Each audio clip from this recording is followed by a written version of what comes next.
खेल न रहकर भावनाओं का ज्वार भाटा हो जाता है तो वही होता है जो पाकिस्तान और भारत में हो रहा है।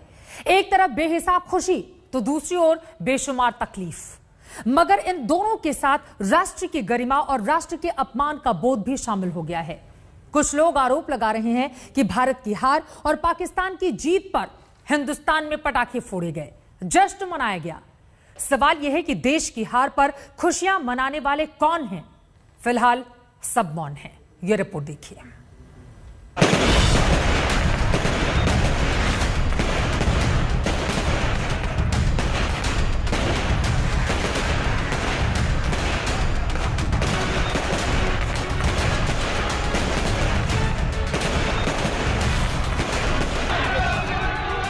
दुबई में भारतीय क्रिकेटरों के छक्के छूटे, यहाँ हिंदुस्तान में लोगों के दिल टूटे।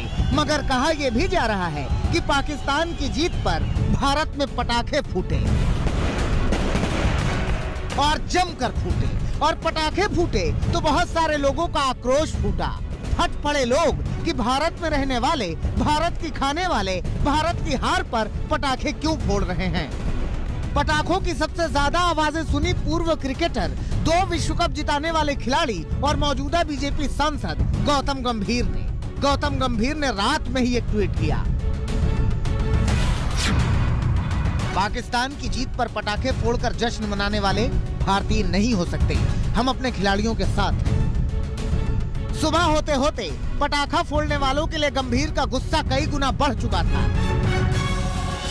देखिए, बहुत बेशर्मी है कि आप हिंदुस्तान में रहते हैं और अगर पाकिस्तान जीतता है तो कई इलाकों से या कई जगहों से लोग जश्न मनाते हैं, पटाखे फोड़ते हैं।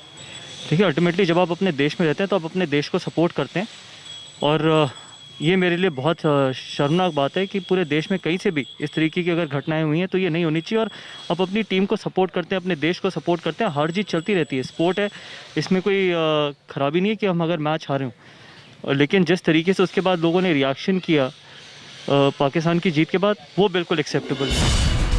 अपने जमाने के ताबड़तोड़ बल्लेबाज वीरेंद्र सहवाग ने एक बार फिर ताबड़तोड़ खेल दिखाया। लेकिन ट्विटर पर वीरेंद्र सहवाग का गुस्सा इस बात पर कम था कि पाकिस्तान की जीत पर पटाखे फोड़े जाते हैं, बल्कि इस बात पर ज्यादा था कि दिवाली में पटाखे क्यों बैन कर दिए जाते हैं। सहवाग ने भी ट्वीट किया, दिवाली के दौरान पटाखों पर प्रतिबंध है, लेकिन कल भारत के कुछ हिस्सों में पाकिस्तान की जीत का जश्न मनाने के लिए पटाखे थे। अच्छा, वो क्रिकेट की जीत का जश्न मना रहे होंगे तो दीपावली पर पटाखों में क्या हर्ज है? पाखंड क्यों? सारा ज्ञान तभी याद आता है। अब देश के 2 धाकड़ पूर्व बल्लेबाजों का गुस्सा दिखा तो सियासी लोगों को तो अपने हक की राजनीति करनी ही थी। लिहाजा मनोज तिवारी भी तथा कथित पाकिस्तान प्रेमियों पर बिफर पड़े।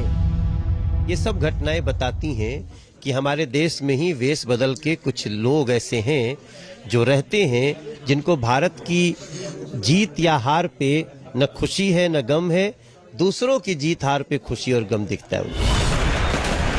अच्छा सुनिए, भारत में फूटे पटाखों को यहाँ वालों ने जितना सुना उससे ज्यादा तो पाकिस्तान वालों ने सुन लिया। इमरान सरकार के मंत्री फवाद हुसैन चौधरी ने एक वीडियो ट्वीट किया।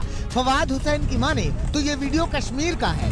इस वीडियो को ट्वीट करके फवाद हुसैन ने कहा कि कश्मीर की जनता की खुशी पीएम मोदी और उनकी सरकार की आंखें खोलने वाली है। हालांकि फवाद हुसैन फर्जीवाड़े के मास्टरमाइंड हैं, इसलिए उनके ट्वीट पर ध्यान देने की जरूरत नहीं है। दुनिया जानती है कि भारत पाकिस्तान का मैच क्रिकेट के मैदान से ज्यादा दोनों देशों की भावनाओं का खेल होता है। सब लोग नजर जमा कर रखते हैं। जीत में बेहिसाब खुशी और हार में बेशुमार लानतें आनी तय होती हैं। लेकिन भारत पाकिस्तान के मैच के बाद हिंदू मुसलमान हो जाना भी एक आम बात है। इस बार खेल के मैदान को धर्म का अखाड़ा बनाया इमरान खान के गृह मंत्री शेख राशिद ने। पाकिस्तान की टीम को, पाकिस्तान की कौम को मुबारक हो। आज हमारा फाइनल था, हमारा फाइनल आज ही था और दुनिया के मुसलमान समेत हिंदुस्तान के मुसलमानों के उनके जज्बात पाकिस्तानी टीम के साथ थे। सारी आलम इस्लाम को फतेह मुबारक हो। शेख राशिद ने कहा कि ये इस्लाम की जीत है। शेख राशिद के बयान पर गंभीर ने कड़ी प्रतिक्रिया दी। इसके बारे में आप क्या कहोगे? मूर्ख लोग तो पूरी दुनिया में हैं और मूर्ख लोगों का ना कोई देश है, ना कोई रिलीजन है। अगर आप एक खेल को इस्लाम के साथ जोड़ेंगे या किसी रिलीजन के साथ जोड़ेंगे तो ये आपकी मानसिकता दर्शाता है। और इससे आप क्या कहेंगे, जितना कम इन लोगों के बारे में बात की जाए, जितना कम इनको इंपॉर्टेंस दी जाए, चाहे वो हमारी मीडिया हो चाहे वहाँ की मीडिया हो, जितनी कम आप इंपॉर्टेंस दोगे उतना बेहतर रहेगा। क्योंकि ये मूर्ख लोग ऐसी बातें इसलिए करते हैं क्योंकि इनको इंपॉर्टेंस मिलती है मीडिया में। मैच खत्म हो गया है लेकिन रण शुरू हो गया है। ये आगे कहां तक जाएगा ये वक्त बताएगा। अमित भारद्वाज के साथ कुमार कुणाल, दिल्ली, आज तक।